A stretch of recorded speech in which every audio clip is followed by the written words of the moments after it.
Doug Douglas is the skipper of Goombay Smash. It's a Melges 32 here in Key West. Doug, you're just coming off the World Championships last month. You guys had a pretty good result, an 8th, I believe. Kind of talk about that and how this class is evolving, the Melges 32. Well, that was actually our worst Worlds ever. In any class. It shows how deep the 32 class has gotten in terms of its competition. And sailing there was great, but we're really happy to be here in Key West because the sailing here is fantastic. Well, yesterday you experienced both ends of the spectrum. You had a 5th to start, but then you came back and won the next race.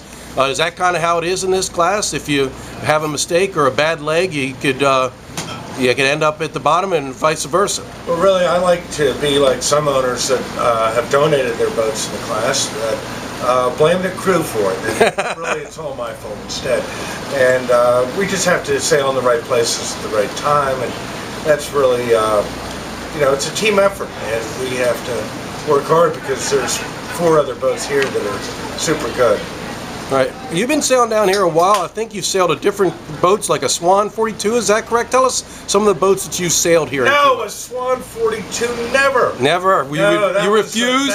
That was killer to those of us that were the first Swan 45 owners. I had hull number 2, Swan 45, and we You did well in that boat, didn't you? We had a good time in that boat, and we raced that all over the world. But I have to say, some of our favorite Swan 45 racing was here in Key West. Mm-hmm. And now, what led you to get into the Melges 32 class? I mean, Well, I had a FAR 40 that we raced around the world, and we were doing the FAR 40, and I had the Swan 45. And I bought the Melges 32 to keep as a day sailor up at Pequot, Connecticut, right, and Southport.